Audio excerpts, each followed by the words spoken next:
야, 이제 우리 진짜 다 은퇴했네. 태수가 소주잔을 들며 말하자 누군가 은퇴라니 듣기 싫다 하며 웃었습니다. 그러나 그 웃음엔 어딘가 쓸쓸함이 묻어 있었습니다. 퇴직이란 단어는 어릴 적엔 부러움이었지만 막상 그 나이에 다 보니 끝이라는 말처럼 들리기 때문입니다. 소주 한 병이 비워질 때쯤 평소 장난기 많은 영만이 말을 꺼냈습니다. 야, 우리 다 친구끼리 숨김없이 한번 얘기해보자. 지금 통장에 얼마 남았냐? 궁금하잖아. 순간 분위기가 얼어붙었습니다. 누군가 농담으로 툭 던진 말이었지만 그 한마디가 마치 마음속을 들추는 질문 같았기 때문입니다. 태수가 헛기침을 하며 말했습니다. 나? 한 3억 좀 넘게 있지. 아파트 있으니까 걱정은 없고. 야, 너 거짓말하지 마. 너 부동산 임대도 있잖아.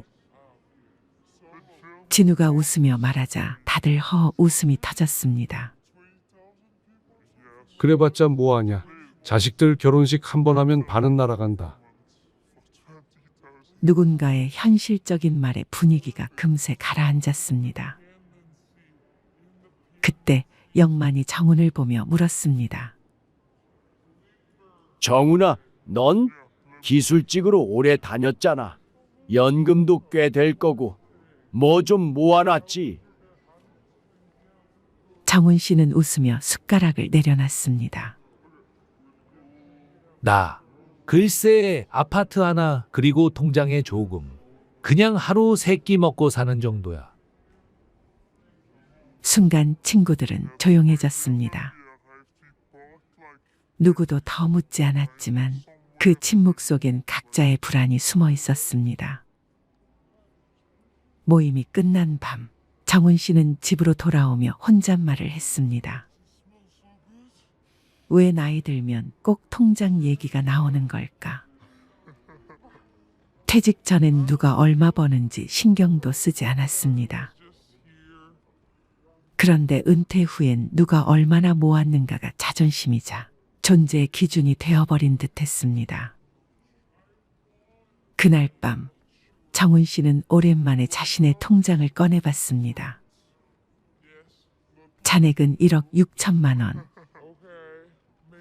은퇴 당시엔 충분하다고 생각했지만 1년 사이 줄어드는 속도가 너무 빨랐습니다.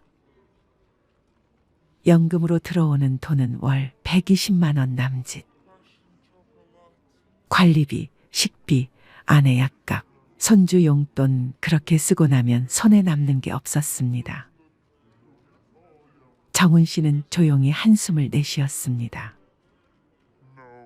이게 평생 일한 결과인가? 그 후 몇 달 동안 모임은 예전 같지 않았습니다.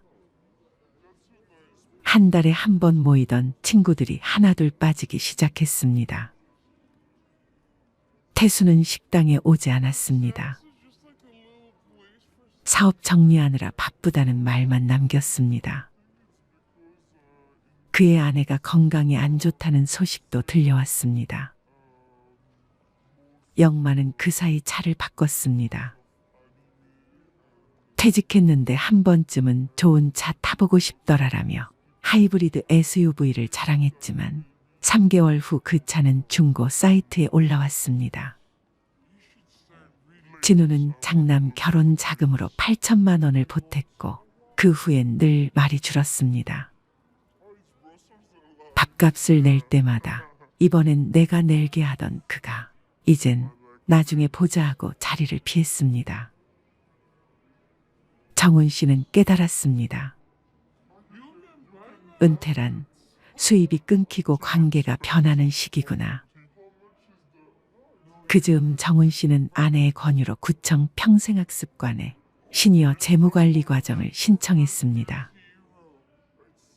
첫날 강사는 칠판에 이렇게 썼습니다. 노년의 불안은 돈이 없어서가 아니라 돈을 다루는 기준이 없기 때문입니다. 그 한 문장이 정훈 씨의 마음을 때렸습니다. 강사는 이어 말했습니다. 돈을 모으는 기술보다 돈을 천천히 쓰는 기술이 더 중요합니다. 돈을 한 번에 써버리면 인생의 속도가 함께 달려가 버리거든요. 그날 강의에서 정훈 씨는 처음으로 생활비 구조표를 만들었습니다. 식비, 공과금, 의료비, 취미비, 경조사비. 이렇게 구분하자 불필요한 지출이 한눈에 보였습니다. 특히 체면 비용이라는 항목이 문제였습니다. 친구 생일, 결혼식, 회비, 명절 선물 등 그 한 줄에서 매달 30만 원 이상이 빠져나가고 있었습니다. 강사는 이렇게 말했습니다. 은퇴 후 3년은 적응기입니다.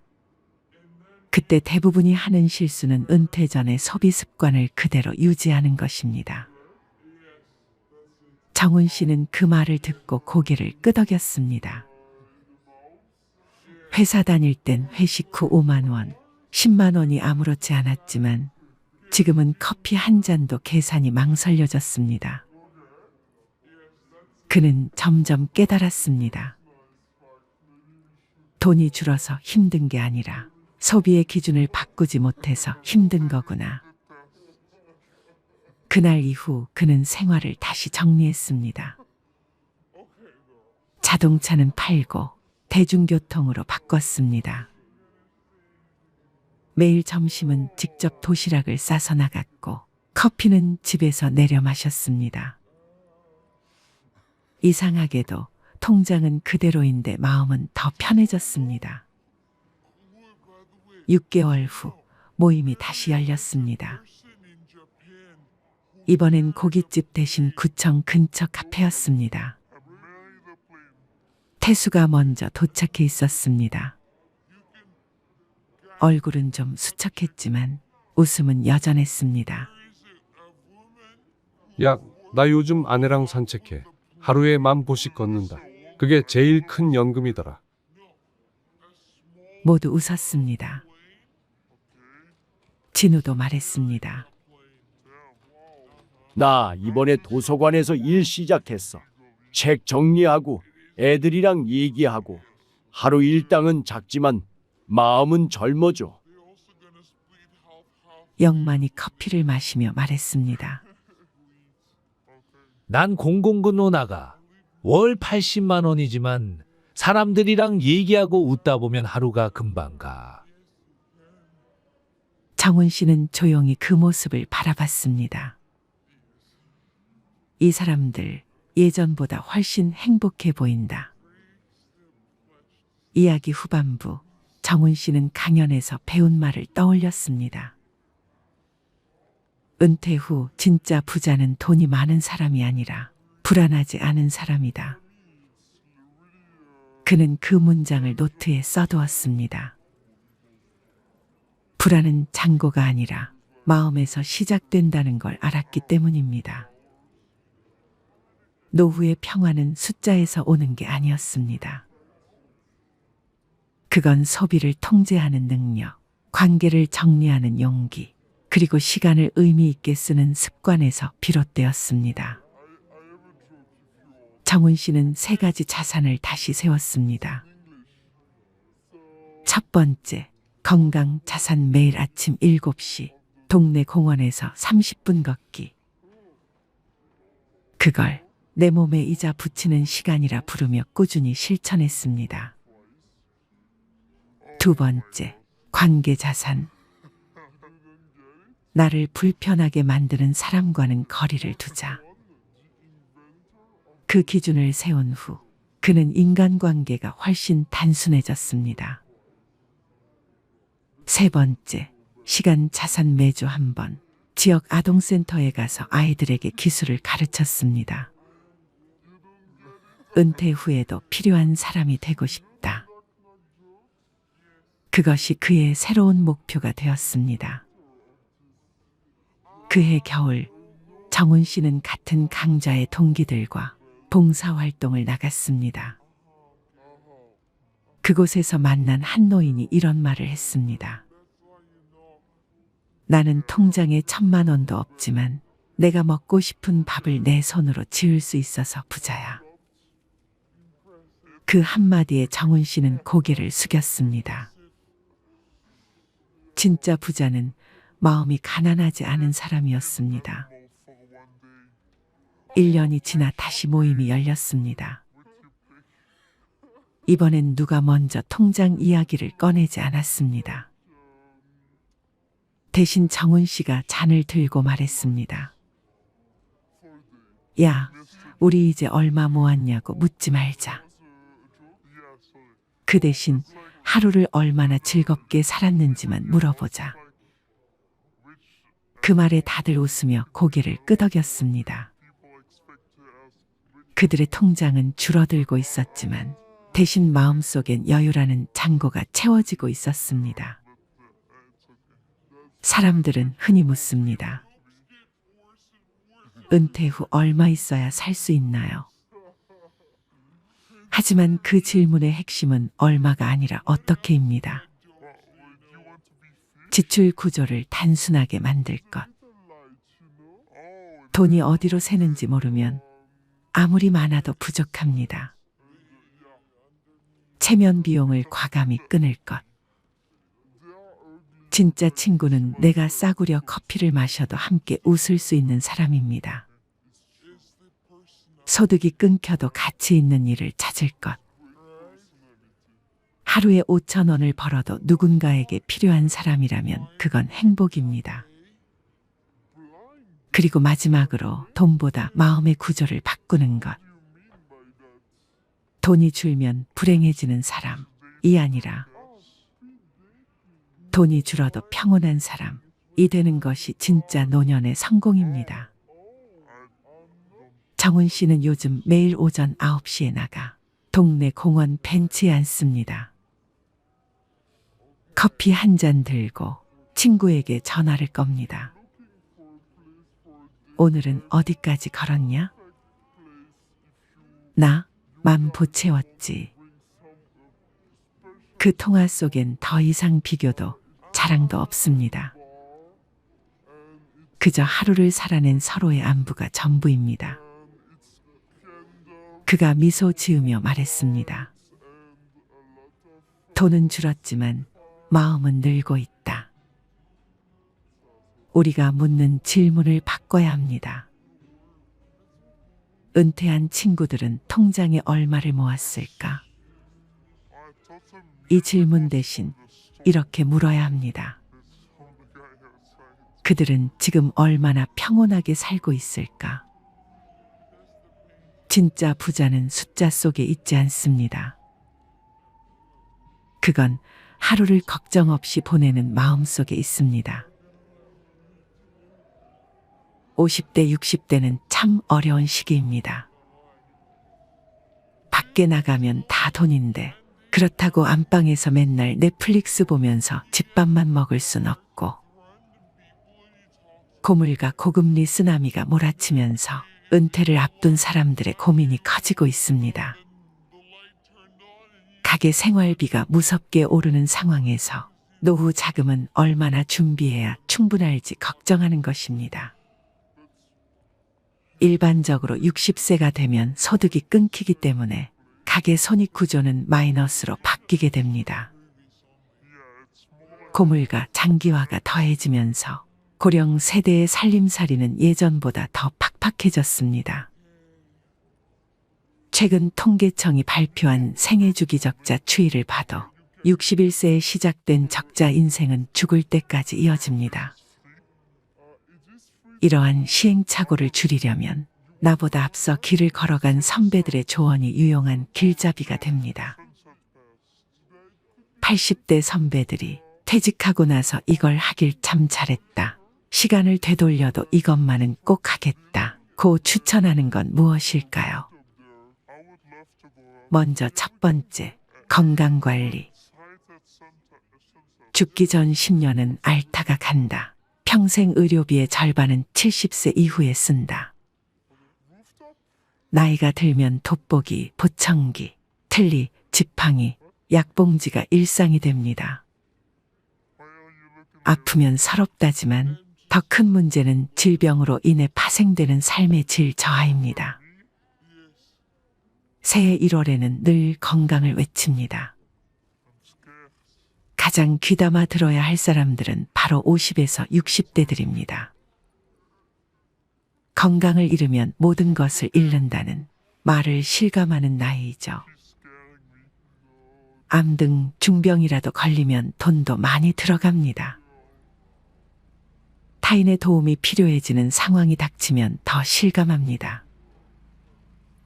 특히 간병비는 건강보험이 적용되지 않아서 사비로 충당해야 하는데 최근 인건비 상승으로 월 3,400만 원이 드는 경우가 태반입니다. 얼마나 오래 아플지, 간병비는 언제까지 나갈지, 이런 모든 일정이 불확실하다는 것도 문제입니다. 병을 늦게 발견해 건강보험이 안 되는 신약까지 사용하면 노후 설계가 송두리째 흔들립니다. 겨우 장만한 집 한 채를 팔 정도가 아니더라도 예금은 거의 다 날아갈 수 있습니다. 우리보다 앞서 고령화된 일본에서도 병원 신세를 지는 노인들이 의료와 요양의 노후 자금을 쏟아부으면서 간병 파산 위험에 직면했습니다. 노후에 돈을 아끼는, 아니 버는 방법은 부부가 모두 건강한 것입니다. 운에 내 몸을 맡기지 말고 스스로 노력해야 병원비, 약값을 아낄 수 있습니다. 해마다 돌아오는 국가검진을 꼬박꼬박 받아야 합니다. 40대 이상은 2년마다 위내시경, 50대 이상은 매년 대변검사에 이어 대장내시경을 받을 수 있습니다. 귀찮다고, 내시경이 무섭다고 검진을 건너뛰면 후회할 수 있습니다. 최근 위암, 대장암이 줄고 있는 것은 국가암 검진의 영향도 큽니다. 조기 발견은 물론 암 예방에도 도움이 됩니다. 노후에는 건강을 잘 지키기만 해도 흑자 인생을 보낼 수 있습니다. 건강이 곧 돈이기 때문입니다.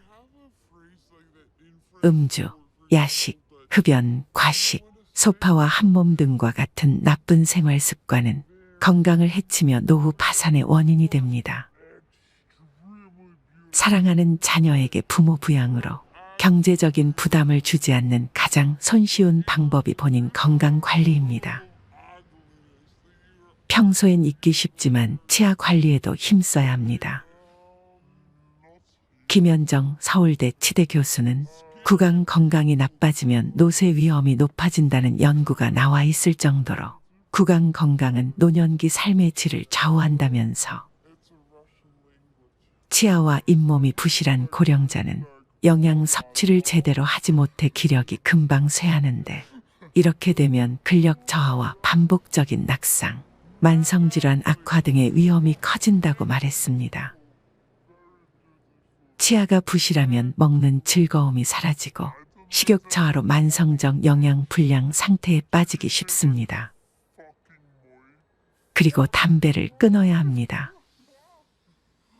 흡연은 고혈압, 당뇨병, 뇌경색, 심근경색, 신장병으로 가는 주범입니다. 여기서 담배의 유해성을 새삼 들먹이고 싶지 않습니다. 수많은 발암 물질이 가득한 매캐한 연기를 흡입하니 나이 들면 몸이 고장 날 수밖에 없습니다. 최근 7, 80대 할머니 폐암 환자가 많은 것은 과거 안방에서도 자유롭게 담배를 피웠던 문화의 영향도 큽니다. 필터를 거치지 않은 담배 연기 속에 발암 물질이 더 많습니다. 이기적인 아버지 탓에 아이들도 병이 들었을 것입니다. 자식들이 부모 간병비까지 부담하면 등골이 휩니다. 치매도 본인이 노력하면 막을 수 있는 혈관성 치매가 30%가 넘습니다. 뇌졸중 후유증이 혈관성 치매입니다. 50, 60대는 건강한 노년으로 가는 갈림길입니다. 자녀를 위해서라도 내 건강을 살펴야 합니다.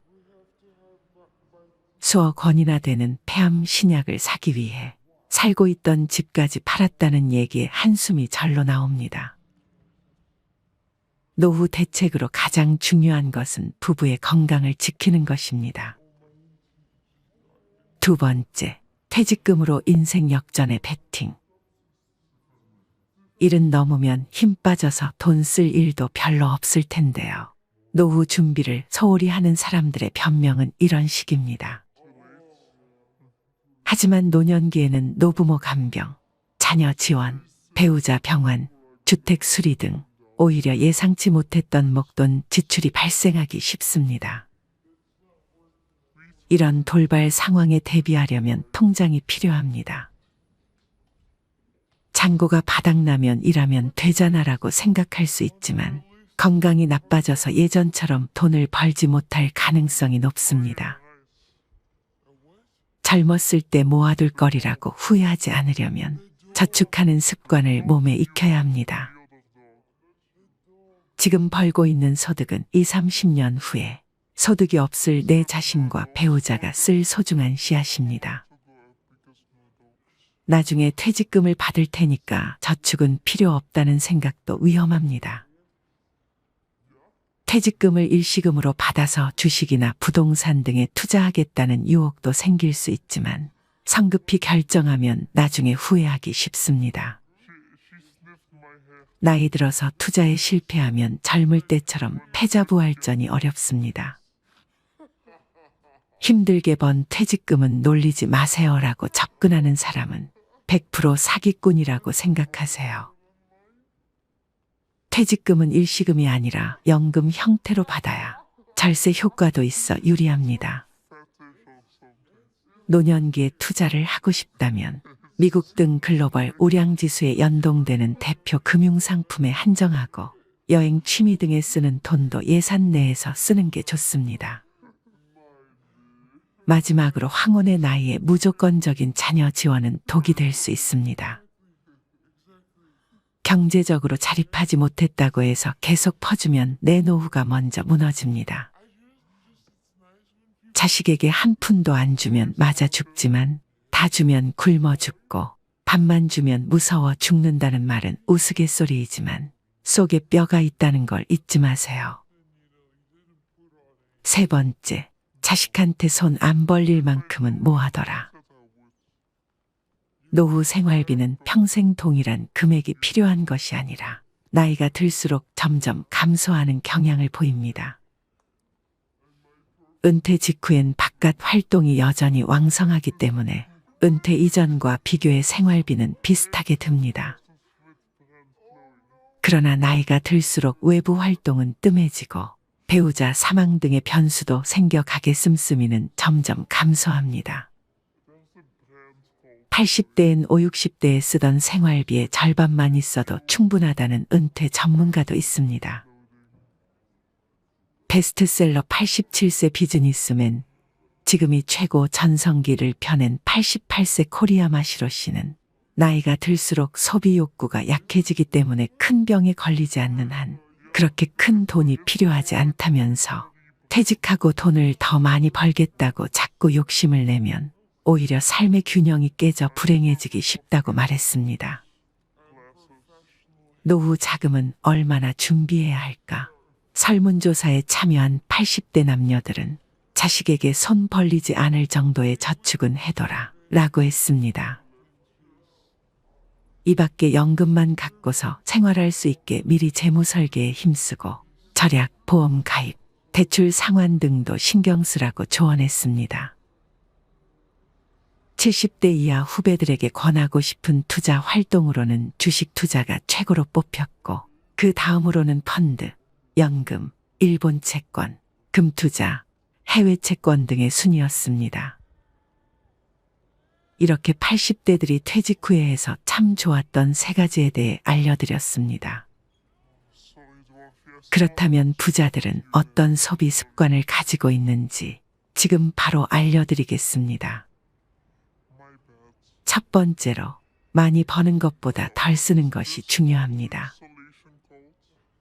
부자가 되기를 바라지만 그 방법을 알아봤을 때 부자들에게 해당하는 사람은 소수라는 사실을 알게 됩니다.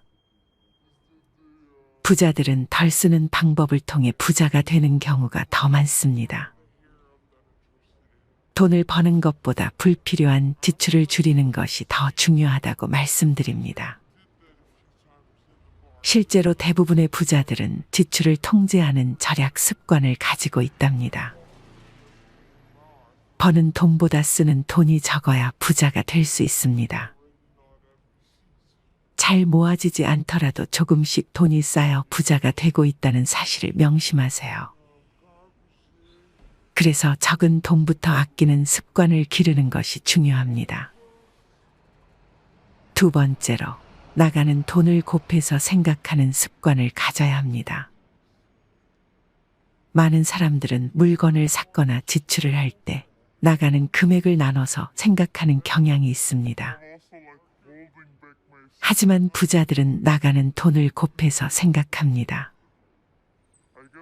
예를 들어 기타 요금이 한 달에 13,500원이라면 한 달치인 것을 생각하는 게 아니라 12개월 동안 계산하여 162,000원인 것으로 생각하는 거죠. 이렇게 나가는 돈을 곱해서 생각하면 정확한 지출 기호를 확인할 수 있습니다. 쇼핑을 할 때도 필요한 물건만을 사게 되고 좀 더 정확한 지출을 할 수 있어요. 세 번째로, 미니멀 라이프를 실천하세요. 미니멀 라이프란 삶의 모든 것을 단순화시키는 것을 의미합니다. 적게 갖는 삶을 추구하는 것인데요. 필요한 최소한의 물건들만을 가지고 살기 때문에 집안이 깔끔해지고 마음의 여유가 생깁니다. 물건을 줄이기 때문에 가사노동 시간도 줄어들고 경제적으로도 절약이 가능하며 물건을 구매하는 시간과 에너지를 아낄 수 있습니다. 필요하지 않은 물건을 사지 않고 필요한 물건에만 돈을 쓰는 습관을 가지세요. 네 번째로, 과다한 식재료 구매를 줄이세요. 장보기의 편리함과 다양한 상품들이 진열되어 볼거리를 자랑하며 또한 파격적인 가격의 혜택을 받고자 대형마트를 주기적으로 방문하는 것이 이제는 당연한 시대입니다. 그러나 경제적 소비를 위해 쇼핑함에도 불구하고 당장 필요하지도 않는 먹을거리를 양을 많이 제공하거나 가격을 할인한다는 이유로 충동 구매를 하는 경우도 자주 있습니다. 뿐만 아니라 이렇게 집으로 가져온 식자재는 냉장고에 꽉꽉 채워두게 되며 결국 유통기한을 넘겨버려 먹지도 못하고 폐기 처분하게 된다면 불필요한 비용이 낭비되는 것입니다. 오늘부터는 주말마다 대형마트 대신에 요리를 위해 필요한 식자재가 있을 때마다 방문할 수 있는 우리 동네의 식료품점을 이용해보면 어떨까요? 볼거리는 부족하고 다양한 상품은 없지만 충분히 합리적인 가격을 제공하고 필요한 것은 대부분 구매할 수 있습니다. 또한 최근 들어 냉장고 파먹기가 유행인데요. 불필요하게 새로운 식자재를 구매하지 않고 냉장고에 보관된 재료만으로 요리를 함으로써 냉장고의 전기 소비 효율을 늘리고 쓸데없이 음식물을 버리는 일을 줄이는 것을 말합니다. 냉장고문에 보관된 식자재를 기록하거나 보관된 식자재로 만들 수 있는 음식을 적어놓는 노하우를 비롯하여 각종 아이디어를 온라인상에서 얻을 수 있답니다. 이렇게 간단히 부자들의 소비 습관 4가지를 알아보았습니다. 혹자는 이미 부자라서 가치를 따질 수 있는 형편이 된다고 생각할 수도 있습니다. 하지만 소비 습관에 따라 부자가 되는 길을 더 단축시킬 수도 있는 것이죠. 부자처럼 보이려고 애쓰지 말고 진짜 부자가 되려고 노력해 보세요. 많은 사람들이 겉으로 보기에 부자가 보이는 것을 추구하지만 이는 잘못된 마인드입니다. 진짜 부자들은 외부적으로 까만 소박한 생활을 하지만 내면에서는 여유와 깊이를 느낄 수 있습니다. 겉으로 보이려고 분에 넘치는 소비를 하는 것은 가짜 부자로 보이게 할 뿐입니다. 진짜 부자들은 소박한 생활을 유지하며 진정한 부자로 성장하는 것이 중요합니다. 이렇게 부자들의 소비 습관을 통해 부자가 되어가는 방법을 알아봤습니다. 아껴서 소비하는 습관을 부정적인 마인드로 생각하는 것이 아닌 하루하루 부자가 되어가는 가정으로 생각해 보세요. 사는 것을 아끼는 것이 후회하는 것보다 좋다는 사실을 명심해 주세요. 생활비가 부족하면 어떡하지? 퇴직 후의 삶에 대해 대다수 사람들은 돈 걱정부터 합니다. 하지만 80대 선배들은 노년엔 돈보다는 외로움이 더 문제라고 말합니다. 특히 직장에 평생 헌신하며 살아온 회사올 인형 남성은 퇴직 후 사회적 고립에 괴로울 수 있는 만큼 지루한 고독감을 극복하는 방법을 알아야 한다는 것입니다. 설문에 참여한 80대 선배들은 노년 고독을 이겨낼 구체적인 방법으로 취미 활동에 참여한다, 지역 활동에 참여한다, 부부 대화를 자주 한다, 부부 가족 여행을 떠난다 등을 추천했습니다. 늙으면 부부밖에 없다는 말이 있다더니 설문에 참여한 80대 응답자 10명 중 7명은 인생에서 소중히 생각했어야 할 사람은 누구인가라는 질문에 배우자라고 답했습니다. 퇴직 후 고독감을 없애기 위한 최고 방법은 재취업이라는 의견도 있습니다. 회사에 매일 가서 사람을 만나면 고독감은 저절로 해소된다는 것입니다.